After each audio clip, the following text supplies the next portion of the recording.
नमस्कार दोस्तों, मैं Nitish Chandra from government polytechnic Badaun. आज मैं आपके लिए केमिकल रिएक्शन इंजीनियरिंग का एक important topic second order and its integrated rate expression लेके आया हूँ। ठीक है, इस टॉपिक से मोस्टली जो हमारे कंपटीशन एग्जाम्स होते हैं उसमें न्यूमेरिकल प्रॉब्लम पूछी जाती है। ठीक है, सबसे पहले हम जानते हैं सेकंड ऑर्डर रिएक्शंस क्या होती है। सेकंड ऑर्डर रिएक्शंस वह केमिकल रिएक्शंस होती हैं जिनके रेट एक्सप्रेशन में प्रेजेंट रिएक्टेंट की कंसंट्रेशन की पावर के सम 2 के बराबर होता है। ऐसी रिएक्शंस को हम सेकेंड ऑर्डर रिएक्शंस कहते हैं। जैसे एग्जाम्पल के तौर पे मैं समझ लूं कोई रिएक्शंस, ठीक है, ये गिवन है ए प्लस बी गिव्स आर। इसका रेट एक्सप्रेशन मान लिया ये है कि सी ए की पावर अल्फा सी बी की power beta. Alpha plus beta का योग अगर 2 है तो ये सेकंड ऑर्डर रिएक्शन होगी। इसका मतलब अगर ये योग 2 होगा तो ठीक है, ये रिएक्शन सेकंड ऑर्डर की होगी। ठीक है, सेकंड ऑर्डर रिएक्शंस के कई टाइप्स होते हैं। ठीक है, हम 3 पॉसिबल टाइप्स को डिस्कस करेंगे यहाँ पर। ठीक है, और उनके लिए ही इंटीग्रेटेड रेट इक्वेशन ज्ञात करेंगे। ठीक है, सबसे पहले पहला टाइप, ठीक है हमारा 2A गिव्स प्रोडक्ट। ठीक है, पहला टाइप है कि जो हमारा 2A गिव्स प्रोडक्ट या A गिव्स प्रोडक्ट, ये सेकंड ऑर्डर रिएक्शन है।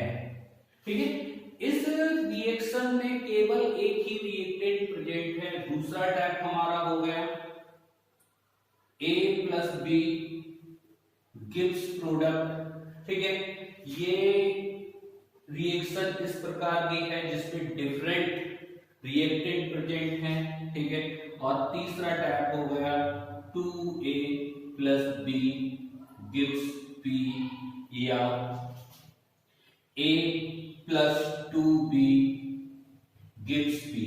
ठीक है, इस थर्ड टाइप में 2 ही रिएक्टेंट प्रेजेंट हैं पर उनकी मोल्स की संख्या 6 है। ठीक है, इन 3 टाइप्स के लिए हम इंटीग्रेटेड रेट इक्वेशन को फाइंड करेंगे। ठीक है, आज के लेक्चर में हम फर्स्ट टाइप को डिस्कस करेंगे।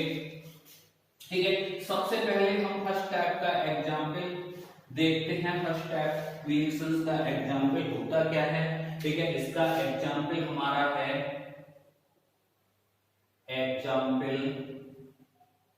हमारा है, ठीक है, 2NO2 gives NO2NO plus O2।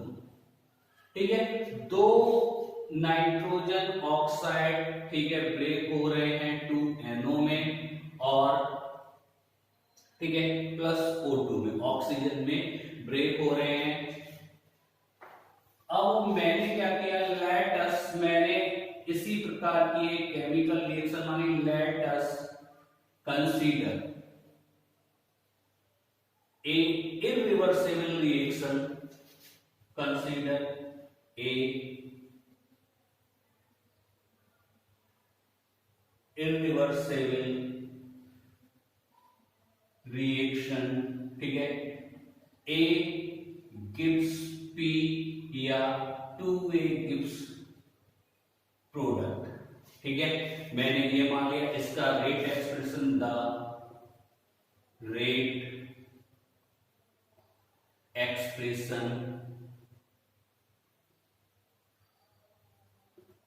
Expression is given as minus RA बराबर माइनस DCA अपॉन DT बराबर K सी ए का स्क्वायर, इसे इक्वेशन 1 दे दिया। ठीक है, वी नो दैट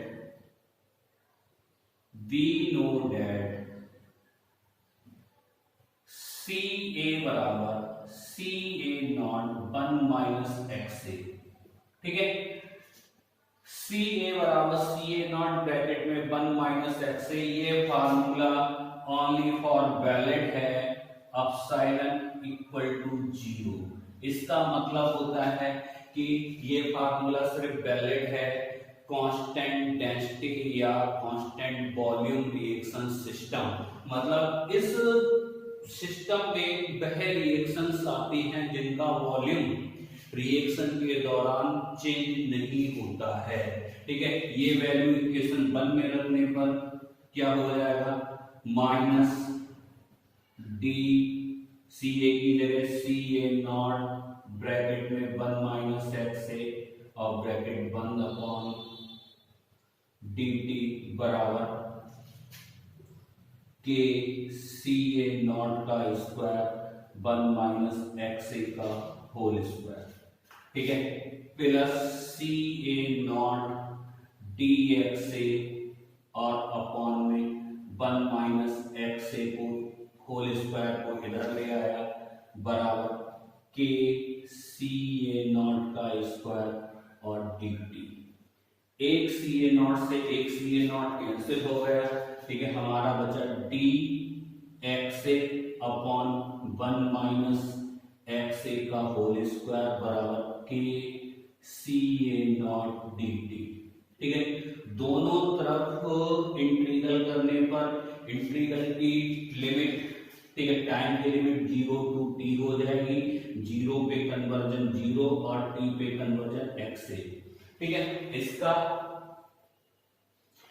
इंटीग्रल करने पर, इसका इंटीग्रल करेंगे LHS वाली टर्म्स का, तो ये हो जाएगा 1 अपॉन 1 माइनस एक्स से और minus minus plus 0 to X से बराबर K C A not T. ठीक है, हम 1 अपॉन 1 माइनस एक्स से का होल स्क्वायर का इंटीग्रल करेंगे तो इसका इंटीग्रल आएगा 1 अपॉन, ठीक है, 1 अपॉन 1 माइनस एक्स से। अब इस पे लिमिट लगाने पर एक पहली टर्म्स 1 अपॉन 1 माइनस एक्स से टी आएगी और माइनस 1 दूसरी टर्म्स माइनस 1 बराबर K C A not T. ठीक है, इसका एलसीएम ले लिया तो ये हो जाएगा हमारा 1 माइनस एक्स से नीचे और 1 माइनस प्लस एक्स से बराबर K C A not T. 1 से 1 कैंसिल, एक्स से अपॉन 1 माइनस एक्स से बराबर K C A not T. ठीक है, इसको मैंने एक ब्लॉक में बंद कर लिया और इसे इक्वेशन 2 दे दिया। Equation 2 represent integrated rate equation for second order reaction in term of conversion. ठीक है, इस इक्वेशन का ग्राफ खींचने पर एक्स अक्ष पर मैंने टी ले लिया और वाई अक्ष पे एक्स से अपॉन 1 माइनस एक्स से को। ठीक है, अब क्या बन गई, एक ये स्ट्रेट लाइन की इक्वेशन है जो ओरिजिन से पास होगी, ओरिजिन से पास होगी और इसका स्लोप m बराबर के सी ए नॉट होगा, के सी ए नॉट। ठीक है, अब हमारा काम है इस इक्वेशन को कंसंट्रेशन की टर्म्स में रिप्रेजेंट करना। कंसंट्रेशन की टर्म्स में रिप्रेजेंट करने के लिए फ्रॉम इक्वेशन 2 से लेना होगा।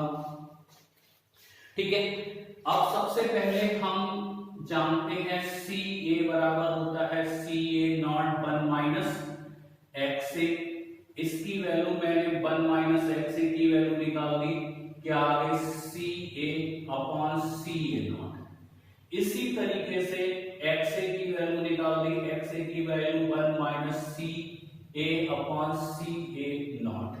ठीक है, ये दोनों वैल्यू इक्वेशन 2 में रखने पर ठीक है, एक्स की जगह हम रख देंगे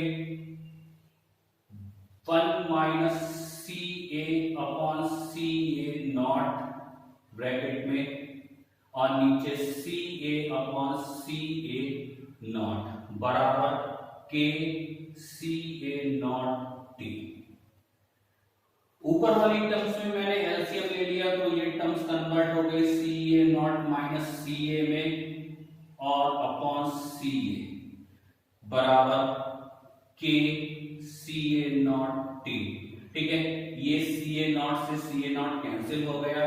ठीक है, अब C A not minus C A upon C A into C A not बराबर के टी। जो आरएचएस की टर्म्स में सी ए नॉट प्रेजेंट था वो एलएचएस की टर्म्स में नीचे ले आया।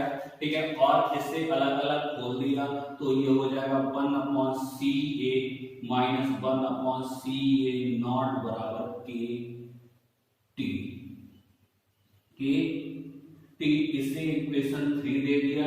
Equation 3 represent integrated rate equation of second order reaction in term of conversion. ठीक है, इक्वेशन जो 3 है वो कंसंट्रेशन की टर्म्स में इंटीग्रेटेड रेट इक्वेशन है। इसका ग्राफ इस तरीके से खींच सकते हैं। ठीक है, एक्स अक्ष पे टी ले लिया और वाई अक्ष पे 1 upon C A minus 1 upon C A not और ये रेखा ओरिजिन से होके जाएगी, इसका स्लोप m बराबर k होगा। ठीक है, अब ये इस रिएक्शंस में एक ही रिएक्टेंट प्रेजेंट है तो हम इसमें हाफ लाइफ मेथड भी लगा सकते हैं। हाफ लाइफ मेथड के लिए क्या करना होगा, हमें हाफ लाइफ की डेफिनेशन पता होना चाहिए। ठीक है, हाफ लाइफ पीरियड वह टाइम होता है जिसमें रिएक्टेंट अपने इनिशियल अमाउंट का आधा रह जाता है। इसका मतलब ठीक है, व्हेन टी बराबर T half then C A बराबर सी ए नॉट बाई 2। ठीक है, इसे इक्वेशन 3 में रखने पर इक्वेशन 3 है हमारी 1 upon C A minus 1 upon C A not बराबर के टी। ठीक है, 1 अपॉन सी ए की जगह ये हो गया 2 upon C A not minus 1 upon C A not बराबर के और टी की जगह टी हाफ पर द यू कॉस। ठीक है, ये रहेगा 1 अपॉन सी ए नॉट बराबर के इंटू टी हाफ। ठीक है, अब इक्वेशन इसे 4 दे दिया। इक्वेशन 4 ठीक है, rate constant for second order reaction और अर्थ आयु काल में एक रिलेशनशिप को रिप्रेजेंट करती है। ठीक है, इन तीनों फार्मूलों के द्वारा हम इस सेकेंड ऑर्डर रिएक्शंस की प्रॉब्लम को सॉल्व कर सकते हैं। धन्यवाद दोस्तों, मिलते हैं नेक्स्ट लेक्चर।